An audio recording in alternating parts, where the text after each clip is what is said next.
Right, Can't Teach an Old Dog New Tricks. I picked this title because I wanted to sort of demonstrate over the next sort of 15 minutes how we've gone on a journey from being really lightly regulated to try and bring ourselves up to standards, I would suppose, akin to the pharma industry, and just to discuss with you the journey we've been on, and I'd really appreciate some of your feedback at the end as well, if you have any recommendations about how we can continue to improve. Okay. So just a quick little bit of background about myself. So I've been in British American Tobacco for about 12 years now. I'm a chemist by training. I've done a number of roles around BAT, product development, but the last sort of couple of years I've been leading a team of about sort of 45 scientists building all of our preclinical and clinical science packages. So talk this afternoon. Just want to give you an introduction to our global R&D at BAT, give a bit more insight into what we are and who we are. I'll talk a little bit about, I suppose, what's the biggest pull in terms of us changing, which is obviously about regulation, how regulation has shaped in tobacco over the last number of years. And then just about why we're implementing quality management into our next generation products. I'll talk then a bit more about the data life cycle, and that's really the focus of the presentation. And then I'll just finish up with just some of our lessons learned and an opportunity to get some feedback from yourselves.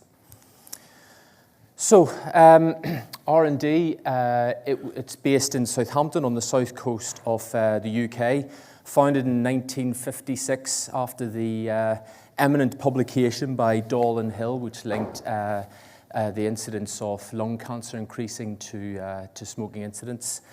So at that time, the board of BAT said, well, we've got to understand about our products more, we've got to understand how disease form, and that was the story of R&D starting. So today, it's very different than it was then. We have a global reach now. We have technical centres across the world, Porto Alegre in Brazil, Stellenbosch, South Africa, Southampton, Bayreuth in Germany, and even out in Kuala Lumpur in Malaysia as well. We have about 1,200 science and technologists in our R&D facility across the globe.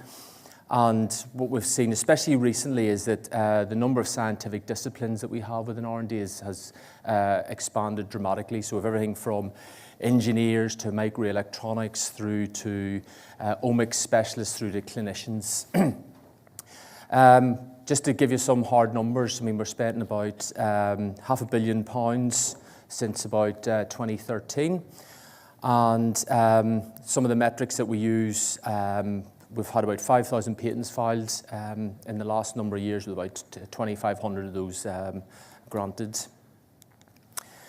So what we've really been trying to do in the last sort of 5 years is really trying to open up the doors to what we do in R&D. So the first one is that we actually physically did open our doors, and we have hundreds of visitors that come to visit our R&D site. We have an exhibition centre there that talks about all our science. And we can have all sorts of visitors, from MPs through to scientific journalists, through to media, who want to come and learn more about the science we're doing. We have a conference facility, so we can host conferences, and we've hosted a couple in the last number of years. We've really been striving to publish all of our science. So in the last, 5 or 6 years, we've published over 200 publications in peer-reviewed literature, and that's across chemistry and toxicology and clinical studies and population studies. And also trying to drive forward in the mainstream media as well, to try and break down our science into something that the man or lady on the street can understand. So we've got things like our dedicated website to science, Twitter feed, all of these sorts of things. Okay, so what do we actually do in R&D? So there's two real remits. The first one is all around the development of next generation products, and these fall into these three categories. You have tobacco heating products, you have novel tobacco products, and you have vapor products. So just a quick bit of background to why we have so much hope for these here products. Well, We all know about the epidemiological evidence out there that links smoking to diseases. And what happens whenever you combust tobacco is that it forms about 6,500 chemicals, of which about 150 of those there are poisons. And it's these poisons that then drive smoking-related diseases when you are exposed to these here poisons through smoking. Now, with these types of products, we're not actually burning tobacco, and in some cases, there's actually no tobacco in these products. So, for example, with the tobacco heating products, these are products, just little electrical heaters. We have a little stick of tobacco, and we heat it typically to about 250 degrees centigrade, and therefore you can boil off things like nicotine and some flavor compounds. So, combustion in a cigarette would start at about 400 degrees C. So these products operate at much lower temperatures, so you're not forming the amount of toxicants and poisons that you do with cigarettes. With the novel tobacco products, they're sort of like a hybrid between the tobacco heating products and vapor products. And what we've done there is to just put a little plug of tobacco to try and give more of the sensorial flavors towards these here products. And then finally, we have the vapor category, which is probably the most mainstream, which is, you probably see this here in a lot of the countries that you're living in, you know, widespread use of all types of products which come in sort of shaped like a pen, other shapes like a little modular device. Okay, but what I focus on, and this is the second remit, is really it's the assessment of these potentially reduced risk products, and this is the sort of the framework of studies that we believe need to be conducted in order to substantiate a product as being reduced risk. So we base a lot of this here on the pharma approach through their MAs. And we start off with a lot of the lab-based studies, looking at the chemistry, the product design, the toxicology. And then we move into clinical type studies, so looking at things like pharmacokinetics, pharmacodynamics, so the uptake of nicotine with different types of products. And also then looking at biomarkers of exposure. So if you're reducing the amount of poisons that are in these new products, or you've eliminated the poisons, is this reflected whenever people actually use the products? So you do that in a clinical study. Then we move up into what we call individual risk, when we're looking at longer term clinical studies, looking at biomarkers. So these are chemicals within your body linked to diseases. And then we also have embraced a whole new approach around omics. So we look at transcriptomics and lipidomics. So that's looking at genes and lipids and metabolites in the body as well. And then the final bit is really then trying to understand the population aspect. So whenever you put the product into the real world, into consumers' hands, does it actually have the benefits that we think it'll have in real world use? So that's the framework, and that, just to put it into sort of cost and time, that's about sort of £50 million worth of studies in about, I imagine, 5-6 years as well. Okay. So bringing quality into our organisation, and it really is a unique opportunity for us at the minute, because I think it's going to be in a situation where it'll be a win for consumers and for ourselves and for regulatory authorities as well. So in terms of consumers, we're going to be making much better products. They'll have confidence in the products, trust the products. For us, we'll make better products, so hopefully it'll be better in the competition and people will select our products. And then from the regulatory perspective as well, it's now, if you see things how the Tobacco Product Directive has been transposed in the EU or with the regulations in the United States, now the expectations from the regulatory authority is that you have to submit dossiers of information just to get the products onto the market. So it's a completely different world to what it was even sort of 3 or 4 years ago for us. So just looking back over history, what we've seen is that it was a very lightly regulated industry for decades. Really, it's starting off from about the 1950s, and I said about that first Surgeon General's report, which was linking smoking to lung cancer. We've had things like health warnings and advertising bans, and then as we've gone up, really in the last sort of 5-6 years, we've seen a huge amount of regulation coming on to the industry. So things like ingredients restrictions, we've had graphic health warnings, plain packaging, point-of-sale restrictions, all of these here in cigarettes. But we've also seen for the newer products, we've seen these draft, what's called the Modified Risk Tobacco Product guidelines set out by the FDA. So that is where you can submit a package of data on a product, and then they would endorse it to be either reduced exposure or reduced risk. And also then in the Tobacco Product Directive in the EU, they're now asking for data package to be submitted on the product. So again, a huge undertaking for us to be able to satisfy the regulators. Okay, and again, so it's more on the quality journey is that we're trying to split down to see where can we actually ensure that we actually take advantage of this great opportunity at the moment. And the first thing is around all of the products now, the next generation products that we're launching. We're trying to ensure that they're of the highest product and manufacturing quality. And we've been doing that there by trying to align through a number of different regulatory organisations from especially around Europe, so British standards, AFNOR in France, ISO, to try and say, well, okay, what sort of standards should these new products be made to? So there's been some progress in that there, but I think there's still a bit of a journey, as you all know, about trying to get together multiple regulatory authorities to come up with a consolidated view. Okay, so where I think most relevant to this meeting is where we've done an awful lot of work recently is really trying to create our data lifecycle.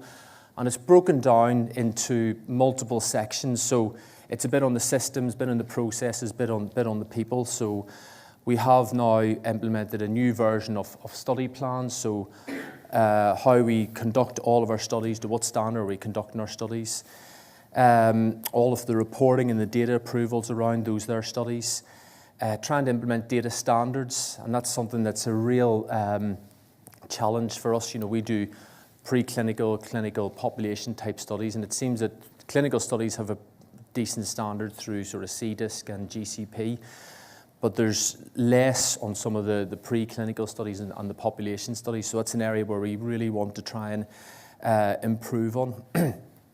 We have our new content management system. So we use a LIMS-based system. It's a Waters LIMS-based system that we've taken and adapted for our use internally. We've had to rework all of our methods. So there's a whole raft of methods applicable to cigarettes, and these are across multiple external CROs in chemistry and toxicology. And these here have had to be all redrafted for next generation products. We've had to realign all of our business and our scientific processes. So again, the conducting of our science, how we're doing that there, what are the checks and balances we have in that. The training, so we've had to upgrade all of our training across all of our scientists to make sure they're all up to the right level. And then finally, our EQMS, which we've implemented. We use a master control system where we've aligned a sort of a dossier, a common technical document framework against that EQMS. Okay, so the types of data that we're generating internally at the minute, it's really into four buckets. So the first one is all the stuff around the product and manufacturing. So the QC data, the specifications that you have. On the preclinical, we have a lot of the chemical studies that we do, the targeted, untargeted studies, all the in vitro tox. So these are classic toxicological assays that have been done for generations in the industry. And then a lot of our in silico work, so we have a lot of computational toxicology we do, where we're using published literature to assess our products. We move into clinical, and that's where we're into the human-based studies, and that's where we're looking at things like use and behaviour. So how are people actually using these new types of products? As I said before, PK and PD studies, biomarker studies, both exposure and those biomarkers that are linked to diseases. And then finally into population studies, so looking at people's consumption in the real world, risk perception, how consumers perceive the risk of these products versus smoking and against NRT. Epidemiological modelling, so we want to demonstrate the reduced risk nature of these here products. We don't want to have to wait for 30 years, so we try and run algorithms to try and predict the impact of these products on population health. And then also clinical testing in a post-market. So you can see it's an absolutely huge amount of studies. It's going to generating a huge amount of data. These all have to be underpinned by SOPs and the data standards, which quite frankly just aren't there at the moment. We're trying to build these as we go along. And as you can see, the data just grows in size and complexity as you move from sort of the lab into clinical and population-based studies. So this little chart is just a very simple sort of illustration. This is a sort of a scientist's view of IT, so apologies to all the IT specialists out there. But this is how I see our data lifecycle, where you've got one side a content management system and on the other side our EQMS. And we have two sources of our data. So we generate a lot of data internally, and we have data that comes from external CROs. So when it's from external CROs, we have a SharePoint site which we put controls into, and then the data and the reports, well, the data can flow through the SharePoint into our CMS, and then we can do the analysis of the data.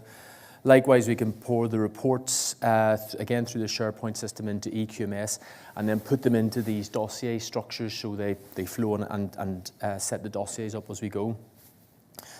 Now, all of the studies that we want to do, we can't contract them out because some of the studies we're doing are, quite frankly, quite cutting edge, and they're not actually available at CROs at the moment. So we're having to do a lot of work internally as well, specifically around things like systems toxicology. We're using a lot of omics research and some of the newer population studies, so the risk perception, abuse liability, things like that.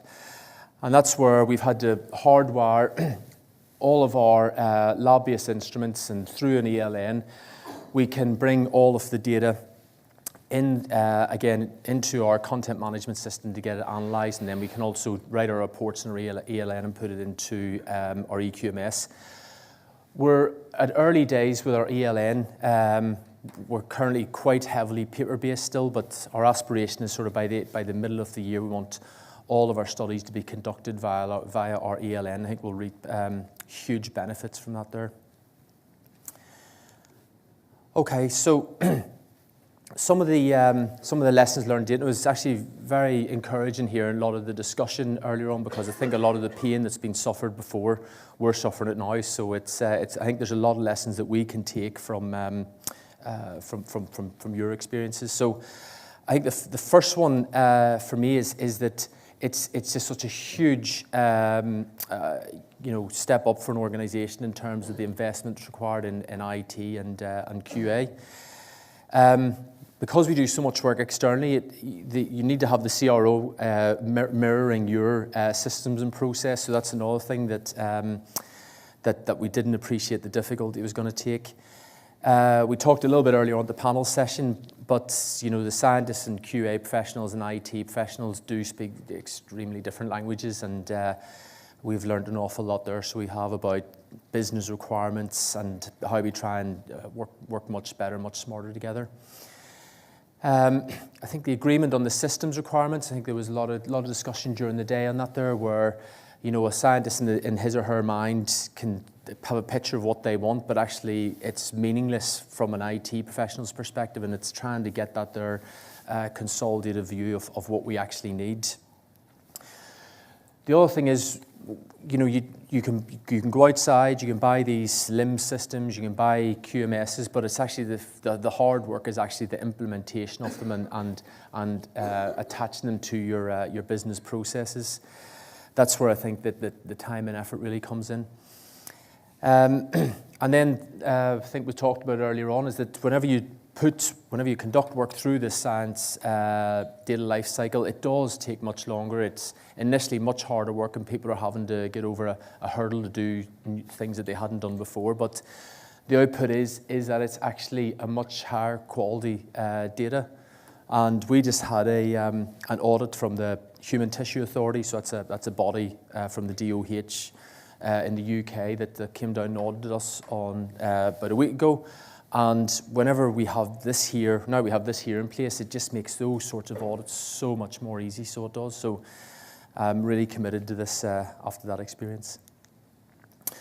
Okay, but still not perfect. I still think we have a long, long way to go in terms of us being able to do things faster. We're very mechanical at the moment. We're still very heavily paper-based, and we're trying our hardest to move into ELN. And just always looking for examples and opportunities how we can go faster, maintain the quality within the resources. I think we've heard talked about a lot today as well.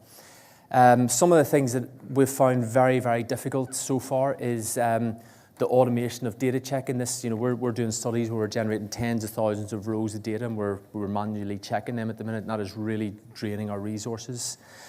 I think we've got to get better at giving the CROs our requirements, so what we expect from them in terms of the data standards and using the SharePoint sites and things like that. Still working about how we can connect our CMS and our EQMS. And then the last one is really the data structure within the content management system. So if there's any feedback or any areas of improvement from the sort of brief snapshot, I'd be more than happy to take that feedback. So just to summarise, well, you can't teach an old dog do new tricks. I really appreciate that's actually an English saying, so all of the non-English speaking people, apologies for that there. But you can, and it's been done in other industries, and we're doing it at the minute. We've now implemented a data lifecycle that we believe would meet regulatory expectations, but we're very, very aware that it's still in its early days and we need to evolve and get it more efficient. So thanks very much for your attention, and any questions or feedback, I'd be delighted to hear it.